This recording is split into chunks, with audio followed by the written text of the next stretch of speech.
Boa noite, meu nome é Zelan Costa e Silva e este é o Jogo do Poder.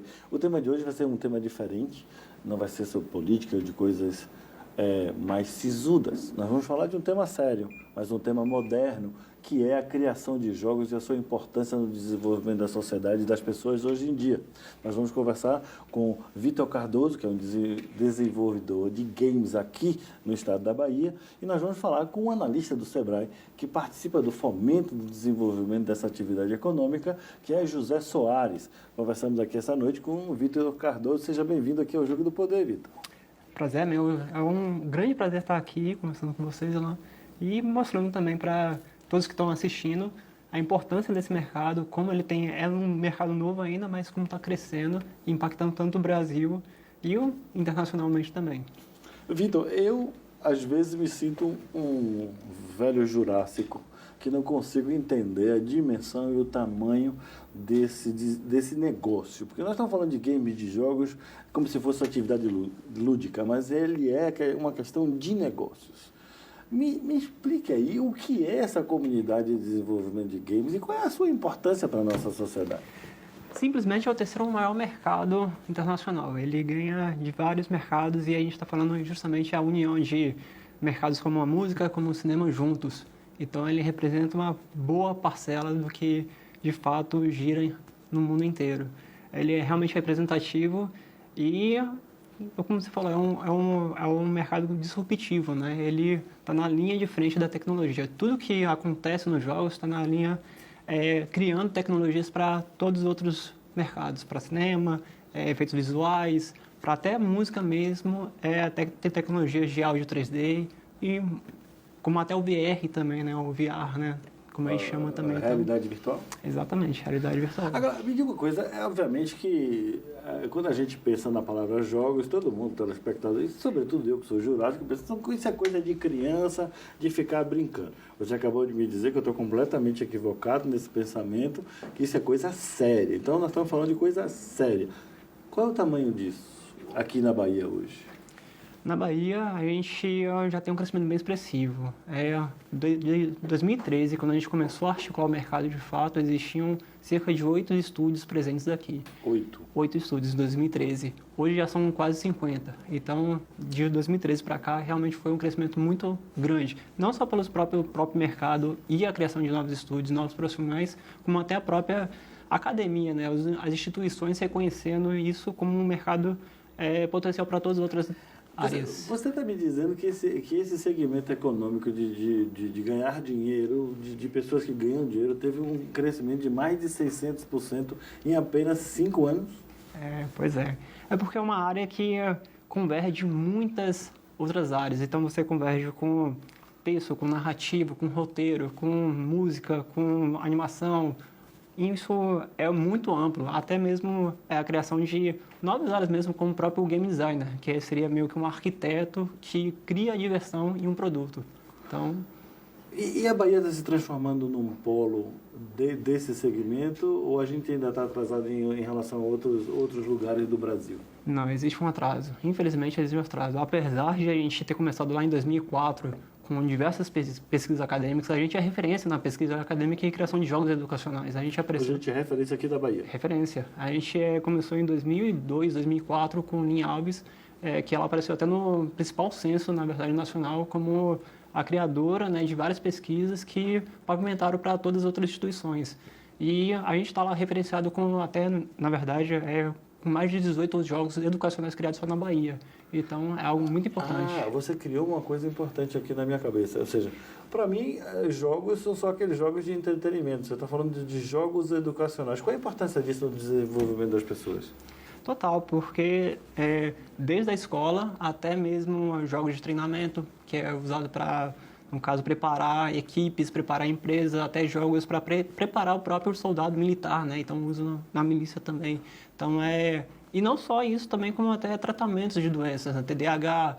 Então jogos educacionais, os serious games que a gente chama, né? É um mercado muito mais amplo, na verdade, que atende desde saúde, a Força Armada, a academia, as instituições como até o Sebrae mesmo também, preparando jogos para empreendedorismo, então é muito amplo. Isso só falando de sérios games, né, jogos educacionais. O que você chama de jogo sério.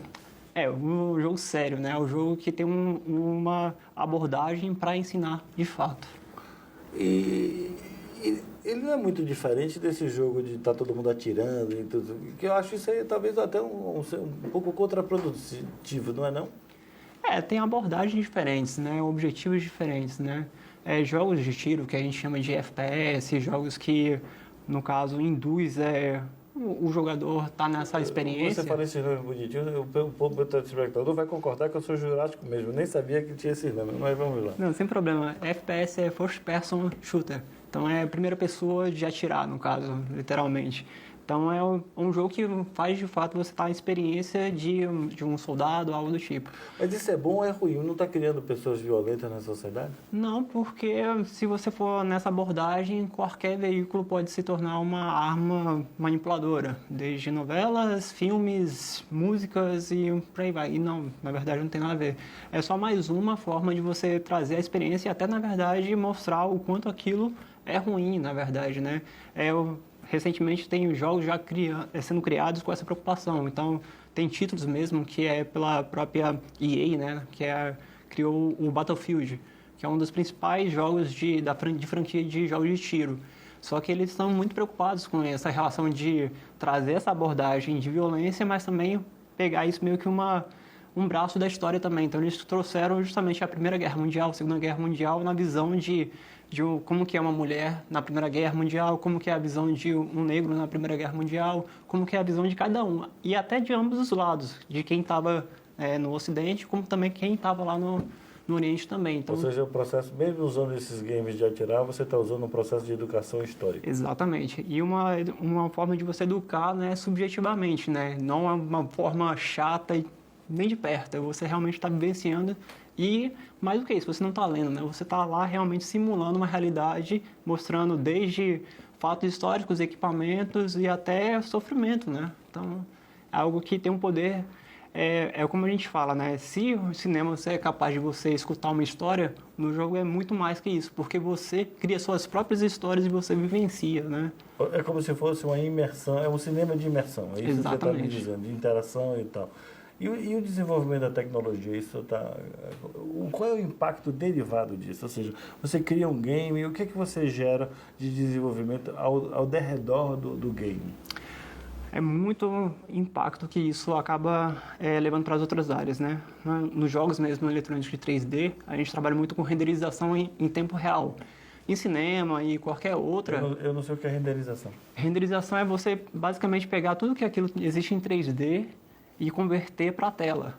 A renderizar é converter. Exatamente. É você traduzir aqueles elementos todos para a tela de uma forma, desde iluminação, sombra, efeitos na água, movimentação de personagem, cabelo se movimentando, física. Isso parece muito difícil de fazer. É muito difícil e complexo de você otimizar isso tudo para funcionar em uma máquina, em um notebook, em um celular. Então, existem muitos fatores de complexibilidade mesmo. Aí eu vou lhe perguntar, tudo bem, aí vocês aqui 50, eram 8, agora são 50 empresas, né? Você está falando atividades, startups, vamos chamar assim. Exato. Vocês estão desenvolvendo isso. Óbvio que para fazer essas 50 funcionarem, você tem que ter uma estrutura antes de preparação dessas pessoas para esse mercado. O que é que existe hoje do ponto de vista educacional de preparação do jovem para esse novo mercado? Porque isso me parece uma daquelas histórias que todo mundo diz que o meu filho que nasceu agora não sabe qual é o emprego que ele vai ter. Me parece que o negócio de games vai ser um dos empregos que a gente vai ter no futuro, não é isso? Já, não só no futuro, já tem, na verdade, né? Assim, mas eu respondo a sua pergunta, o que já tem aqui na Bahia, né? É um movimento que começou lá em 2004, na verdade. Então, o primeiro curso de, vamos dizer, pós-graduação que foi criado aqui na Bahia foi na UNEB. Então, em 2011 foi criado o primeiro curso de fato de pós-graduação em game design.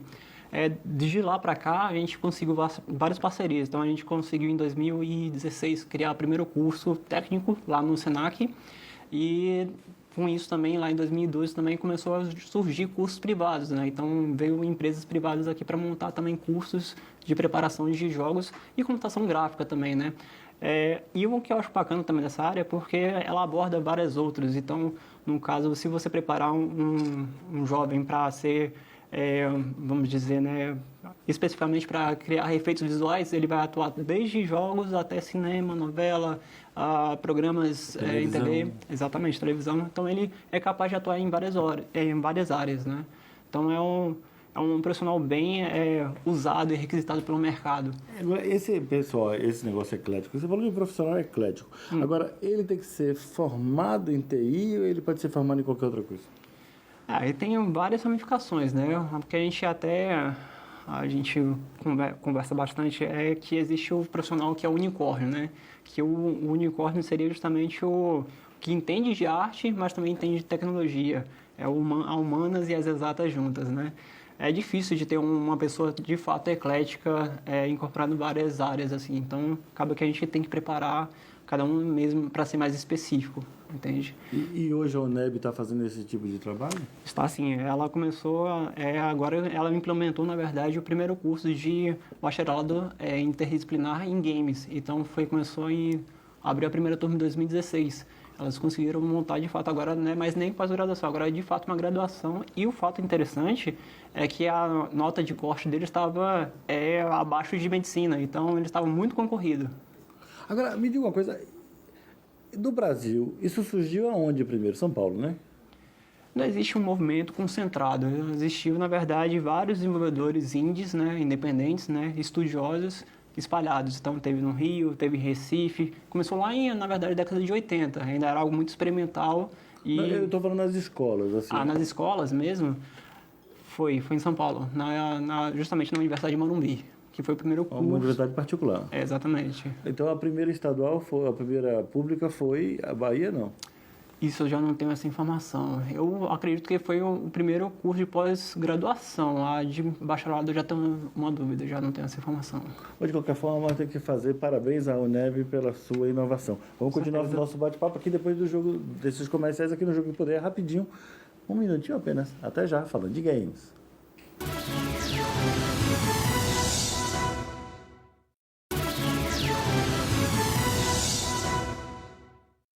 Estamos de volta aqui no Jogo do Poder, conversando hoje sobre games. Um assunto que efetivamente eu não entendo nada.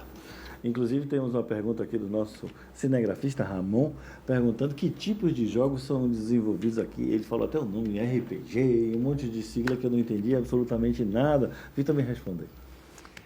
Aqui na Bahia a gente desenvolve vários tipos de jogos, desde para celular, jogos casuais mesmo, que são jogos que você basicamente não tem um compromisso de uma história, você usa para passar tempo realmente. É uma diversão bem temporária, né? Bem específica.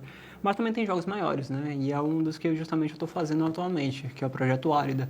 É um jogo de exploração e sobrevivência aqui no sertão baiano.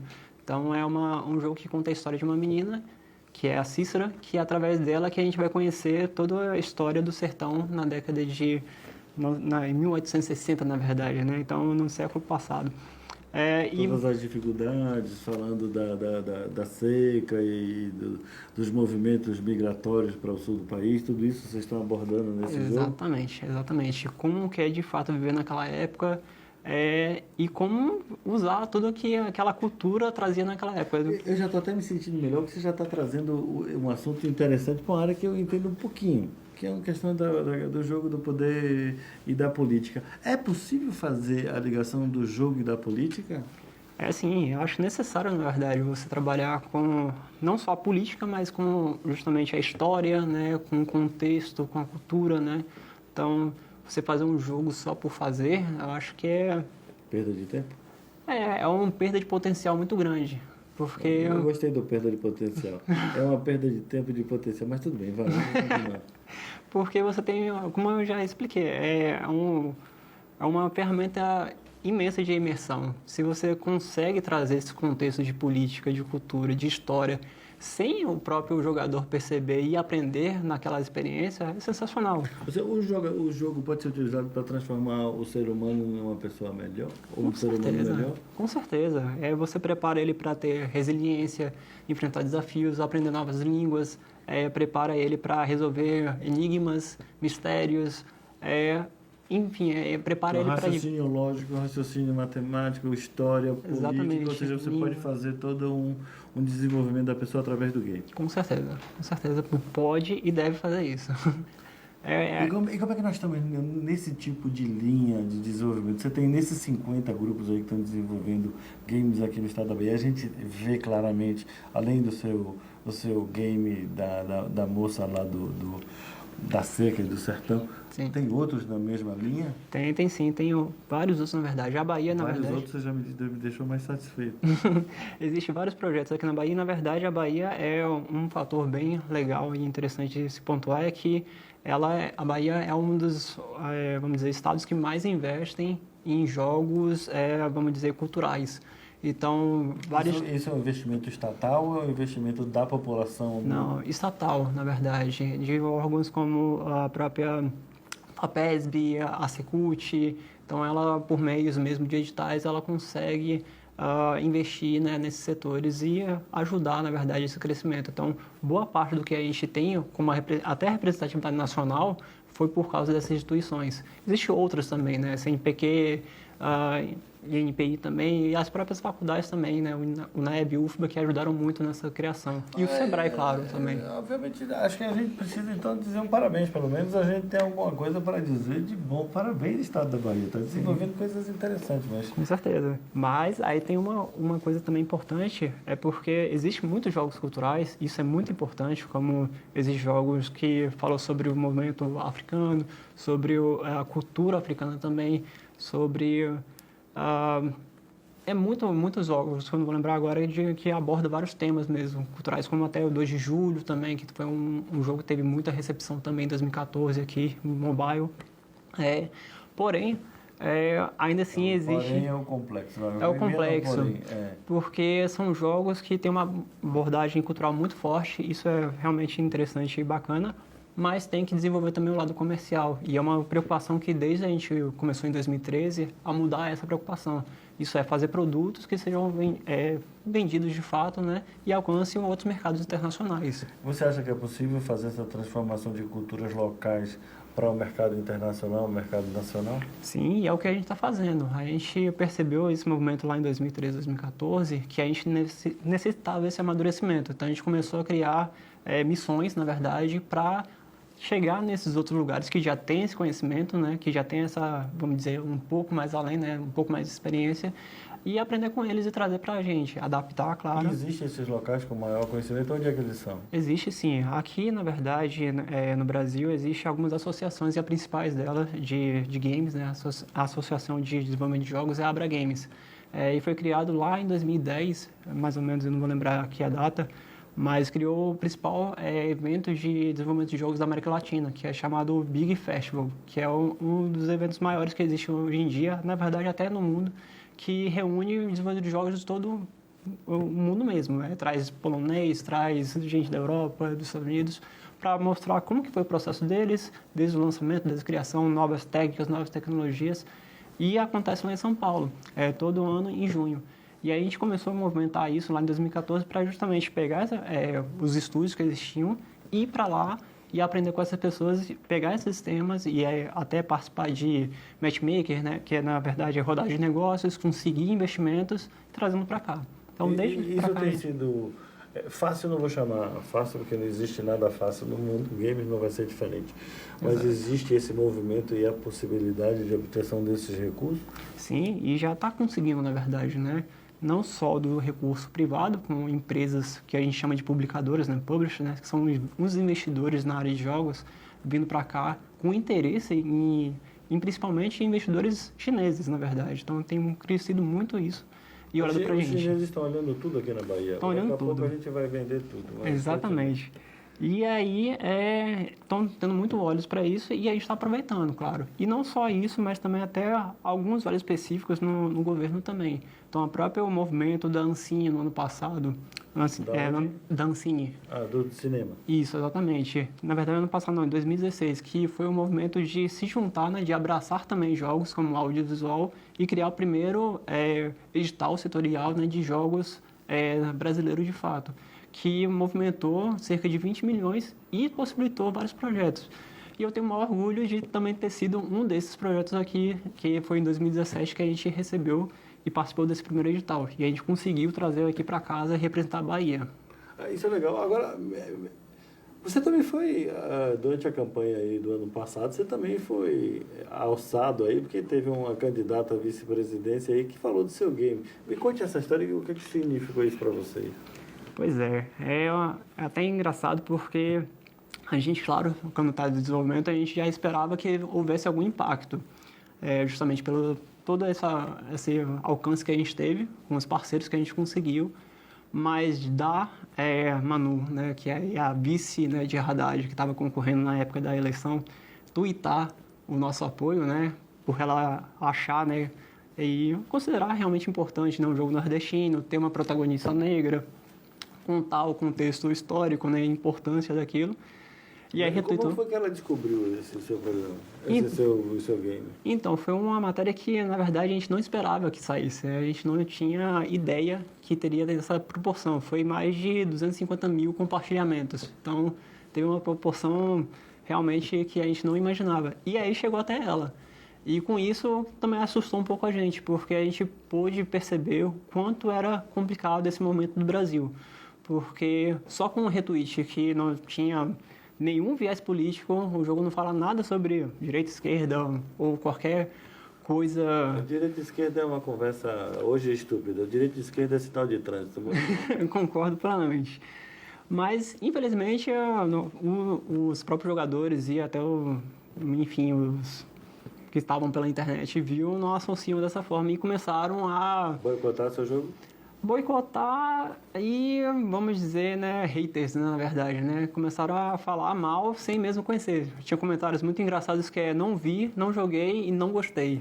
Então, era algo realmente que, como assim? Você nem tem o interesse, nem tem o mínimo de... E vocês não tiveram nenhuma participação política, ou seja, você não estava defendendo ninguém A, B ou C, ou seja, foi uma coisa casual. Exatamente. Só porque uma pessoa gostou...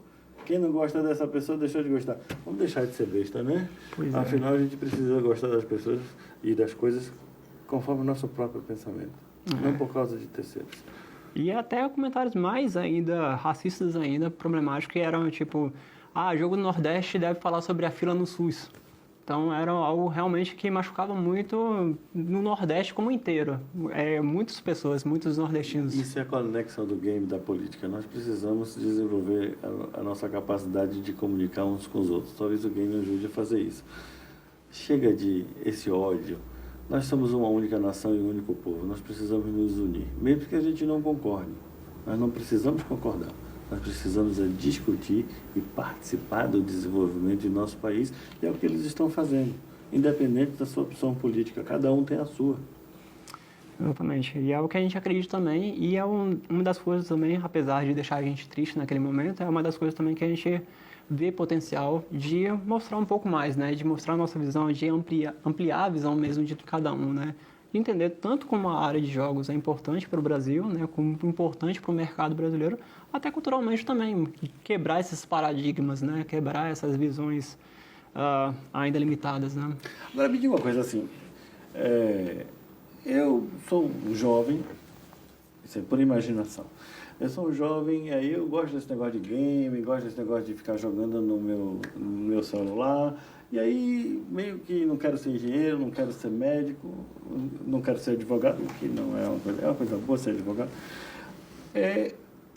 O que eu faço para aprender isso? Eu faço o quê? Eu bato a porta de quem? Eu vou aprender sozinho? Eu vou entrar em grupos de internet? E como é que você entrou nesse negócio? Como é que você virou gamer developer, desenvolvedor de jogos? Para não falar inglês, que a gente fala português. Então, no meu histórico foi algo bem natural, na verdade. Eu sou artista, eu sou designer gráfico mesmo. Então foi meio que o próprio mercado e a própria vida me levando. A sua formação é de designer gráfico? Isso, sou graduando, exatamente, em artes. E aí eu fui me envolvendo cada vez mais com tecnologia. Lá em 2008, com justamente a tecnologia do smartphone chegando. E eu sou muito curioso, comecei a estudar muito sobre isso. E aí eu criei a minha primeira startup lá, nessa fase. E você vive integralmente de jogos hoje? Hoje em dia, sim. Integralmente de jogos. E também ajudo também a própria, vamos dizer, instituições também dando aula também, né? Então, eu faço um pouco dessa preparação. Atualmente, eu não estou conseguindo viver dessa forma, né? E o que você recomenda para o jovem? Nós já estamos chegando ao final desse bloco. Eu gostaria de saber o que você recomenda para o jovem telespectador ou os pais do jovem telespectador. Eu acho que informação é tudo, né? Ainda mais hoje com a tecnologia, o próprio acesso ao Google, né, Facebook, então facilita muito se encontrar, né, pessoas que fazem parte desse mercado.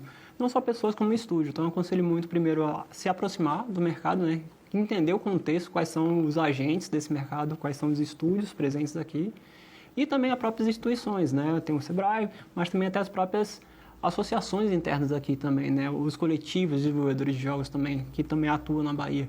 Então, eu acho esse pessoal aonde? O nosso telespectador acha onde? Pronto. Encontra ele, pode ser em grupos no Facebook, pode ser no Twitter, pode ser no próprio WhatsApp, ferramentas de comunicação. E é fácil de encontrar. Se ele for lá no Facebook e procurar por Bahia Game Developers ou então Coletivo de Desenvolvedores de Jogos da Bahia, ele encontra esses grupos lá. Viu aí o recado? É isso aí. Logo depois dos comerciais, voltamos aqui com o José Soares, que é analista do Sebrae, que atua nessa área de desenvolvimento de games e de jogos, e com isso nós vamos entender um pouco o papel dessa instituição no desenvolvimento desse mercado. Voltamos em um minutinho apenas, rapidinho. Até já.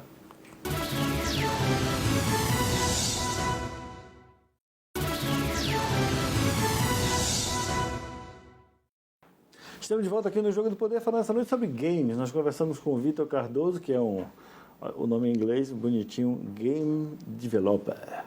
Na realidade, é desenvolvedor de jogos.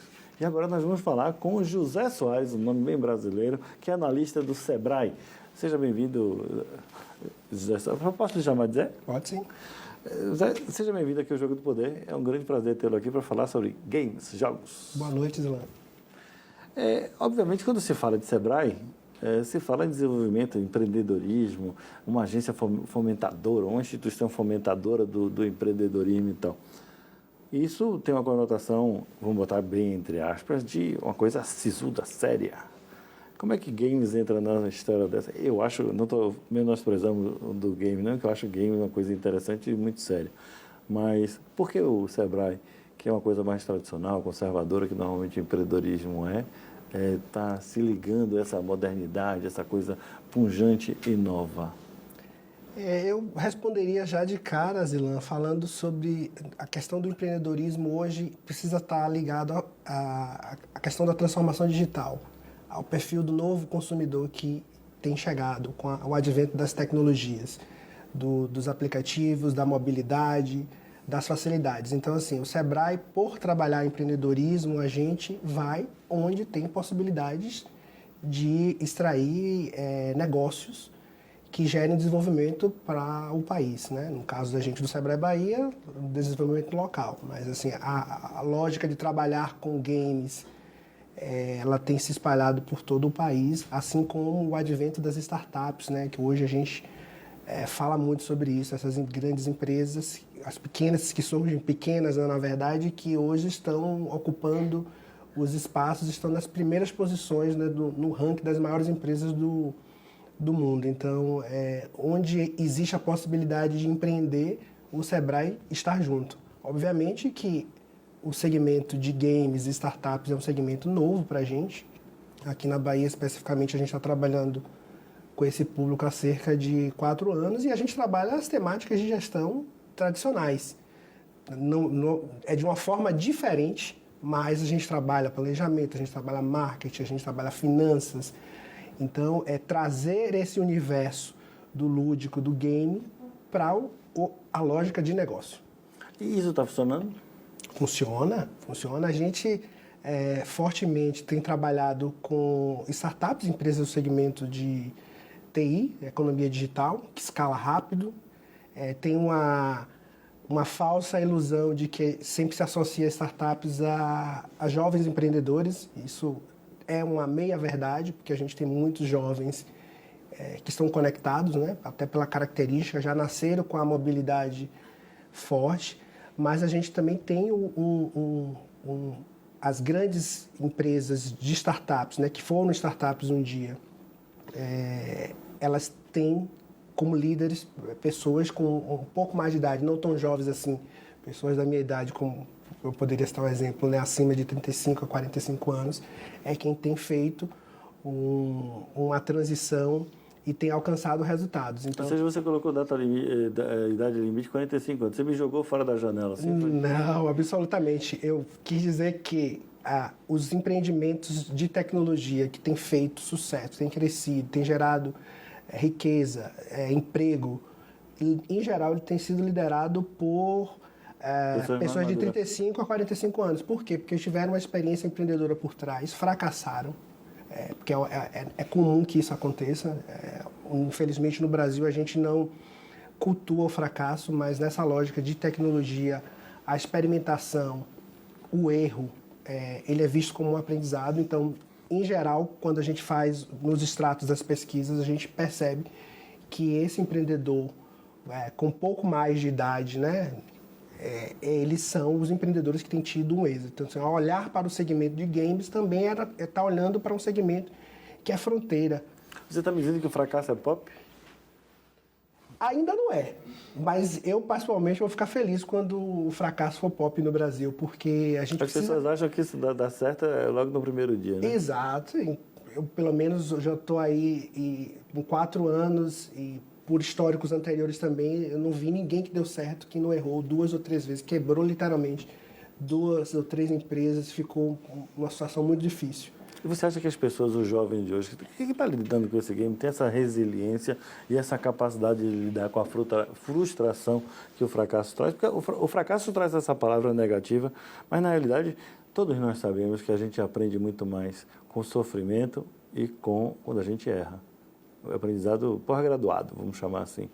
Você acha que as pessoas precisam ter um desenvolvimento pessoal um pouco melhor para entender esse aspecto?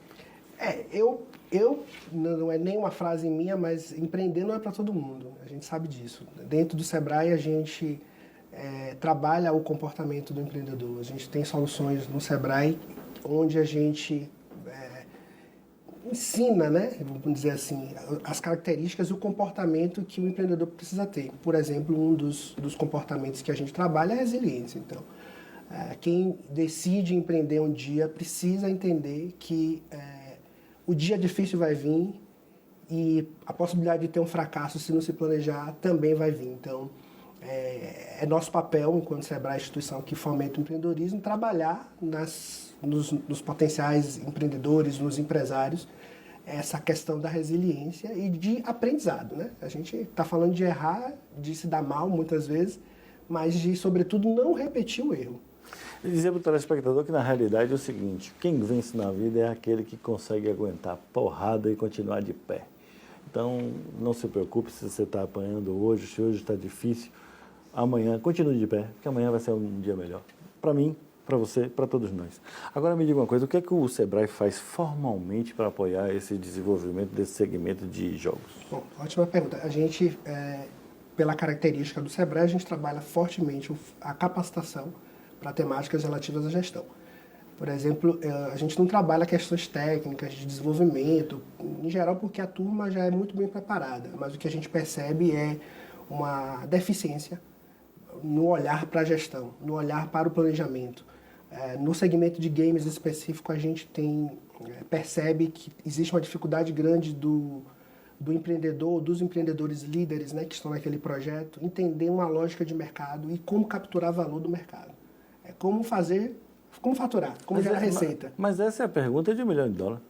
Como é que a gente consegue saber e descobrir o valor do mercado se a gente não consegue compreender o mercado? Pois é, mas para isso existem diversas técnicas que você pode trabalhar de gestão, principalmente de entender a parte financeira que está associada, trabalhar questões de marketing, acesso ao mercado. Então, vocês fazem isso? A gente trabalha exatamente com capacitação para essas temáticas, a gente trabalha com consultorias também, em diversas temáticas, e para o segmento de games temos trabalhado fortemente com acesso ao mercado. Por exemplo, quer acesso ao mercado para o Sebrae?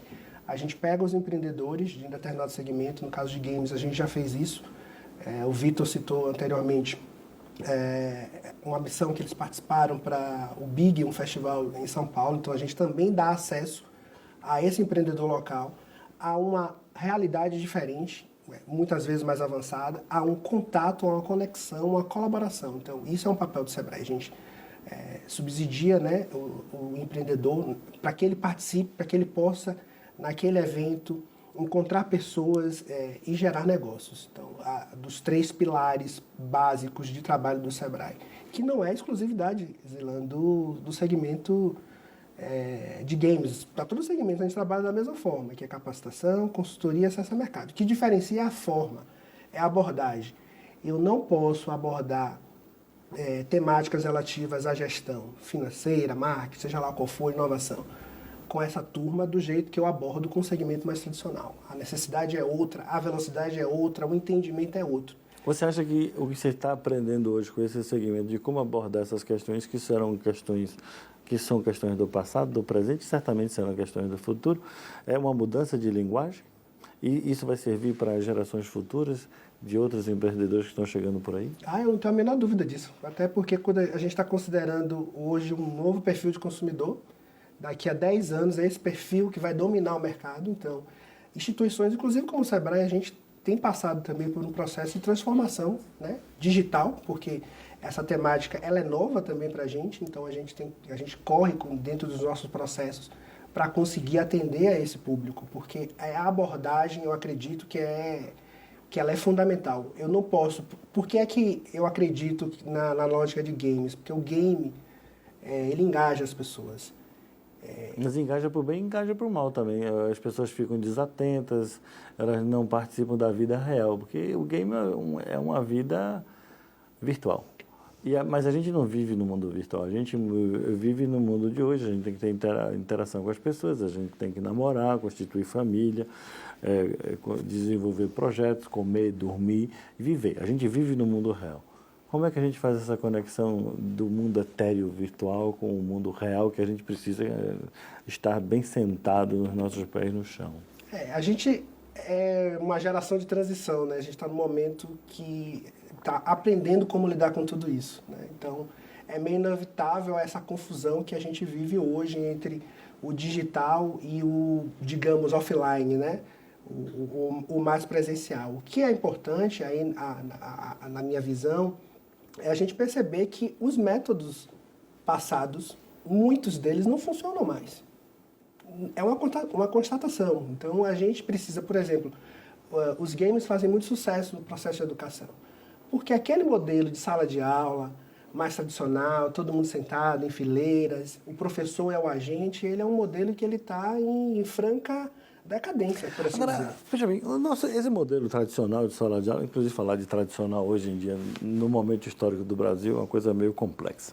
Mas vamos falar, esse modelo tradicional foi um modelo que fez com que o ser humano saísse da Idade Média, sobrevivendo menos de 30 anos, para um contexto onde hoje a gente sobrevive 80 anos. Nós multiplicamos isso por 2 vezes e um pedaço. Então, esse contexto funcionou. Por que ele não funciona mais? Porque a gente hoje tem acesso à informação. A internet, de certa forma não, ela é a mobilidade, a informação na palma da mão, que muitas vezes, antigamente, a gente não tinha essa possibilidade. Então, hoje está ali... Mas antigamente, na escola formal, a gente desenvolvia senso crítico. O que adianta você ter acesso à informação se você não consegue criticar ela? Isso é um fator que a gente vai ter que aprender como fazer. E aí entra a questão das programações, dos robôs que trabalham com relação a isso e que tem se criticado muito porque, de fato, ele é capaz de moldar o pensamento, é capaz de eleger representantes políticos. E o game também pode fazer isso? Pode, sim, sem sombra de dúvida. Mas aí, voltando ao cerne da questão, é um processo de aprendizado. Eu acredito que a gente vai chegar num momento onde... boa parte das coisas vão ser digitais, boa parte das profissões que são parametrizáveis, que são repetitivas, elas vão deixar de existir, mas a gente vai voltar para um conceito um pouco mais para trás de mais presença e de criação de comunidades. É um processo de aprendizado. Eu quero desenvolver isso um pouquinho mais, o mundo de games e essa história toda, mas no próximo bloco voltamos já aqui no Jogo do Poder, depois desse minutinho de comerciais, que é importante também. Até já.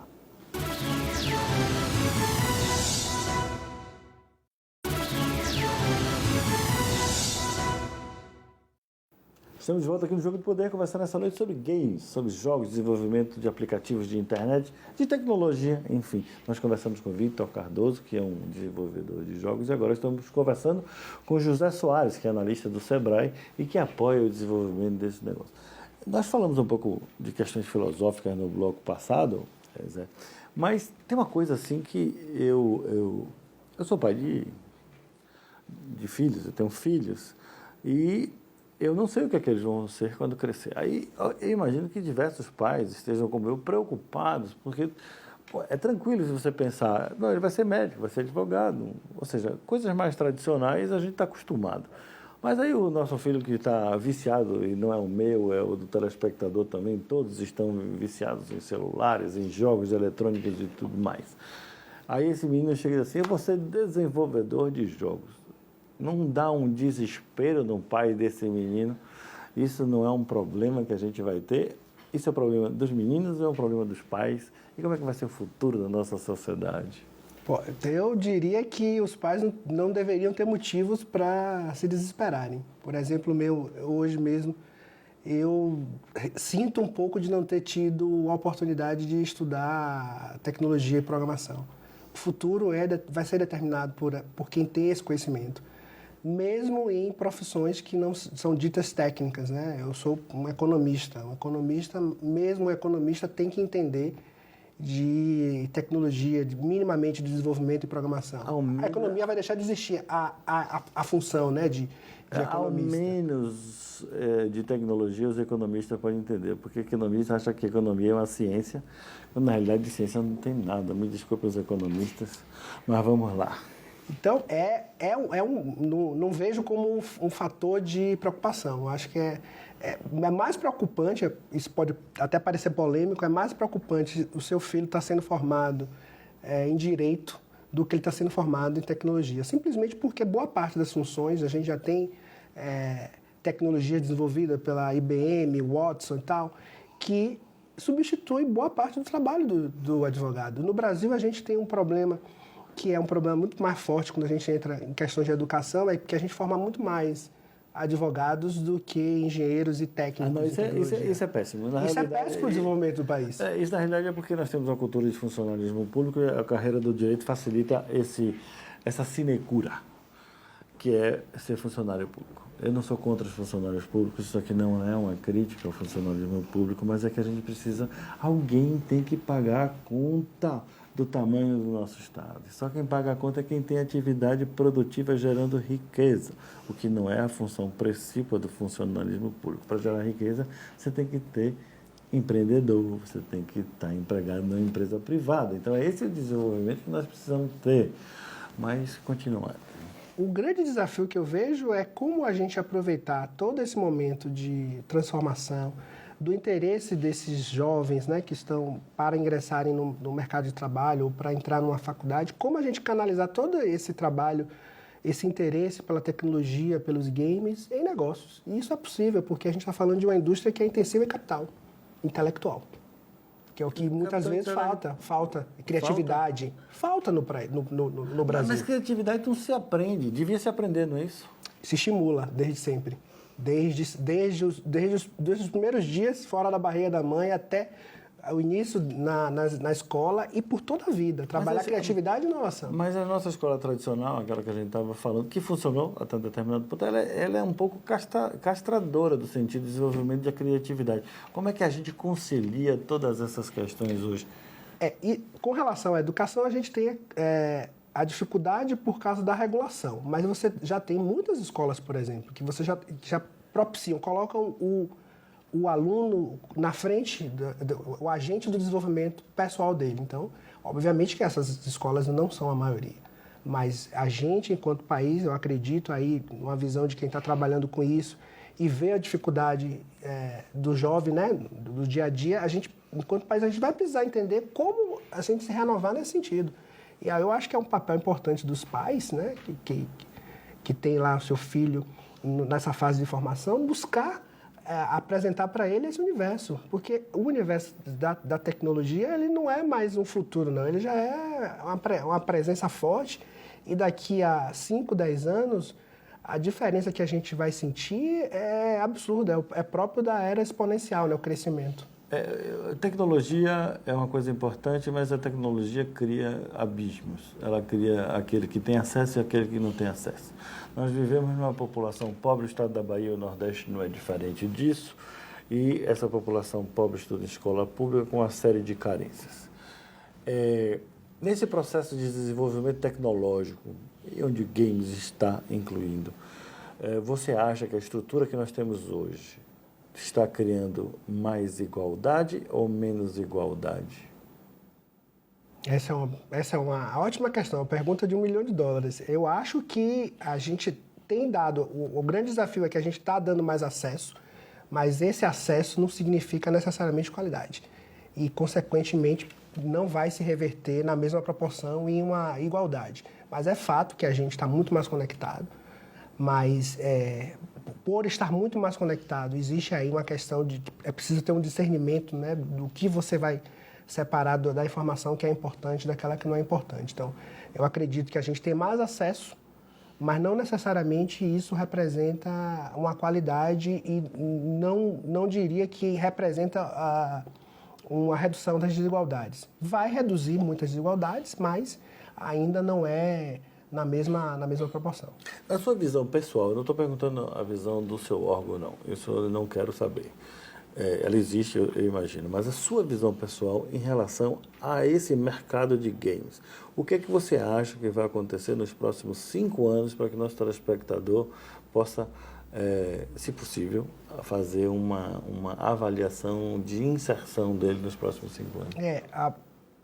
Pela minha visão, que eu acho que configura muito como o Sebrae enxerga, eu acredito que a aplicação dos jogos nas empresas, né, ditas tradicionais e nas não tradicionais vai se fortalecer com o advento, né, que a gente já vive da realidade virtual, da realidade aumentada e também do aprendizado da máquina, da robotização. Então, tudo isso ele vai ser cada vez mais utilizado pelas empresas para promover engajamento, né? Inclusive engajamento do seu cliente, né? Para você se renovar. Mas você acha que o empreendedor, que fora da área de tecnologia, o empreendedor normal que o Sebrae atende, ele consegue ter uma visão menos prejudicial ou preconceituosa em relação ao game como ferramenta de desenvolvimento do negócio dele?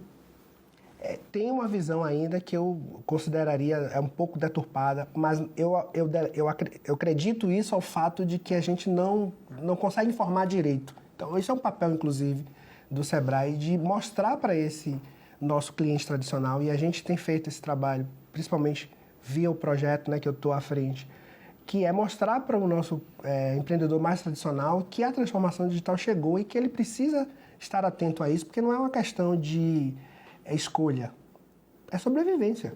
Simplesmente não dá para escolher mais. Não dá para escolher, não dá. A gente tem feito muitos eventos, muitas palestras, muitas sensibilizações com os nossos clientes mais tradicionais para mostrar para ele que assim, ele não é a opção dele não entrar nesse universo digital. Ele tem que entrar ou ele vai ser substituído rapidamente por empresas que estão antenadas com relação a isso. O que é seu projeto especificamente? Me conte dele e como é que ele está funcionando lá no Sebrae. A gente trabalha com fomento ao desenvolvimento de ideias de negócios que surgem para resolver problemas reais, em qualquer fase. Sim, mas veja, todos os negócios não surgem para resolver problemas reais? Não necessariamente não. Quando a gente fala de empreendedorismo tradicional, a gente recebe isso não tem nenhum problema, não tem nenhum preconceito com relação ao empreendedor tradicional, mas o empreendedor que quer abrir um negócio, ele procura o Sebrae, eu quero abrir uma padaria. De certa forma, já está dominado o assunto de como você abrir uma padaria. Então, a gente orienta, faz plano de negócio, verifica a localização, aquelas questões todas que a gente faz e que são importantíssimas. Quando eu falo de um empreendedor que trabalha em inovação, muitas vezes ele está criando um novo mercado. Então, a abordagem que a gente faz com esse empreendedor, ela não pode ser a mesma que eu faço com o empreendedor de um negócio tradicional. Obviamente que o negócio tradicional ele pode surgir já com várias você tá me dizendo inovações. Que o empreendedor tradicional, ele basicamente responde ao que o mercado quer. Esse empreendedor novo, ele cria uma coisa que o mercado não sabe que quer. Exato. Ou ele observa um problema e vai resolver aquele problema. Então, dentro do Sebrae, a gente e aí tem uma percepção também de mudança que a gente precisa trabalhar com o empreendedor, porque muitas vezes eles nos procuram e já acreditam firmemente que aquele problema que ele resolve, a solução dele resolve aquele problema. E, na verdade, ele não fez um trabalho anterior que é entender se, de fato, aquilo é um problema para o mercado. Então, a gente está falando de estimular que os empreendedores resolvam problemas reais de um segmento grande de clientes. E esse pessoal envolvido em games, às vezes me parece, eu posso estar até sendo preconceituoso, provavelmente até sou. Ele não está um pouco inserido exclusivamente na questão do mundo de games e consegue enxergar o mundo como um todo? Em parte, mas e aí é um perfil que a gente tem trabalhado. Por exemplo, no Sebrae a gente trabalha com audiovisual também, que é onde também games se insere, não só tecnologia, mas pela própria linguagem. E o artista, muitas vezes, ele tem um pouco de dificuldade de entender uma lógica de mercado. Então, é papel nosso mostrar para ele que ele pode continuar fazendo a arte, tendo a criatividade, o trabalho, mas que ele tenha uma orientação mais apurada de entender esse mercado, para onde ele vai escoar aquela produção. Aquela solução, aquele game, aquele aplicativo que ele criou. A gente pode chamar de produção também, né? Isso, na verdade, é produção de ideia, Sim. produção de tecnologia. E a Bahia está bem colocada nisso. Agora, a gente falou um pouco genérico, filosofia, filosofamos, divagamos e tal. Agora, do ponto de vista prático, a Bahia está desenvolvendo realmente esse mercado. Eu sei que de 8 para 50 houve um crescimento significativo. Mas isso é o que a gente precisa? É o que vai acontecer? Como é que se enxerga a Bahia nesse contexto como um todo? Eu acho que a gente tem investido, né? O Estado tem investido, mas não na proporção que deveria, por entender. Eu acho que é uma questão estratégica até. E você acha que isso é papel do Estado como setor público ou você acha que é a iniciativa privada que ele devia tomar? Porque acho que a gente está deixando sempre muitas coisas na mão do Estado. A gente não pode perguntar o que o Estado pode fazer para a gente. A gente perguntou o que a gente pode fazer para nós mesmos. Eu acho que são vários agentes que têm um olhar sobre isso. O Sebrae é um agente misto, não é público, não é privado, não é parafiscal e tal, mas a gente tem esse olhar, porque está mais associado. O Estado da Bahia sempre investiu muito, né? Inclusive a Fundação de Amparo, a pesquisa do Estado é uma das que mais investiu no Brasil em desenvolvimento de games. Parabéns. Mas temos também que ter esse olhar, e aí eu acho que atribui isso à falta de entendimento das empresas privadas do potencial que investir nesse segmento pode trazer de resultado, até para refrescar o seu negócio, né? Então, eu acredito que tem que existir ali um componente misto, né, de privado e público, estimulando, criando uma fronteira, estimulando o desenvolvimento de negócios nesse viés. José Soares, eu gostaria muito de agradecer a sua presença aqui, mas infelizmente, apesar desse assunto ser fascinante e interessante, chegamos ao final do programa. Muito obrigado. Obrigado a vocês, Zilan. Voltaremos na próxima semana com mais um assunto de seu interesse. Meu nome é Zilan Costa Silva e aqui é o Jogo do Poder. Falamos de tudo, inclusive de games, tecnologia e de coisas que o Jurássico aqui não entende nada. Até a próxima semana.